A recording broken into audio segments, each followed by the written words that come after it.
2019-24 మధ్య మనందరం చూసాం ఏ రకంగా పైసా పెట్టుబడి రాష్ట్రానికి తీసుకురాకపోగా ఉన్నటువంటి కంపెనీలని ఏ రకంగా వెనక్కి తరిమేశాడో, తన జే ట్యాక్స్ దెబ్బకి ఎన్ని కంపెనీలు రాష్ట్రం విడిచి తిరిగి వెళ్లిపోయాయో అవన్నీ కూడా మనం చూసాం. ప్రజలందరూ కూడా అవి గమనించే జగన్మోహన్ రెడ్డిని చావు దెబ్బ కొట్టారు. అయినా సరే బుద్ధి మార్చుకోకుండా ఇంకా కూడా రాష్ట్ర అభివృద్ధిని అడ్డుకునేటటువంటి ప్రయత్నాలు చేస్తున్నాడు. చేతిలో అవినీతి సొమ్ముతో పెట్టినటువంటి ఫేక్ మీడియా చేతిలో ఉంది కదా అని చెప్పి ఇష్టానుసారం తప్పుడు రాతలు రాయడం, విశాఖపట్నాన్ని రాష్ట్ర రాజధానిని చేస్తా, అది చేస్తా, ఇది చేస్తా అని చెప్పి పూర్తిగా దోచుకుదిని కొన్ని వందల వేల ఎకరాలు చుట్టుపక్కల అతని బినామీలు కబ్జాలు చేసి పూర్తిగా విశాఖని, ఉత్తరాంధ్రని సర్వనాశనం చేస్తే ఈ రోజున చంద్రబాబు నాయుడు గారు అధికారంలోకి వచ్చిన దగ్గర నుంచి కూడా మళ్లీ ఉత్తరాంధ్ర ప్రాంతాన్ని నిలబెట్టే ప్రయత్నం చేస్తా ఉన్నారు. అనేక కంపెనీలు అక్కడికి తీసుకొస్తా ఉన్నారు. కొన్ని వేల కోట్ల రూపాయల పెట్టుబడులు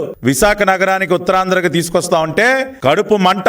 అరే, మేం దోచుకు తిన్న ప్రాంతానికి మళ్ళీ మీరు పెట్టుబడులు తెస్తారా? మేం జనాల్ని రోడ్డును పడేస్తే మళ్ళీ మీరు వాళ్ళలో ఆశలు చిగురింపజేస్తారా అని చెప్పి కక్ష. అందుకనే ఈ రోజున అక్కడికి మేం తీసుకొస్తున్నటువంటి పెట్టుబడుల పైన ఇదిగో ఈ తప్పుడు రాతలు, లేనటువంటి విషయాల్ని సృష్టించి అబద్ధపు రాతలు, మరీ ముఖ్యంగా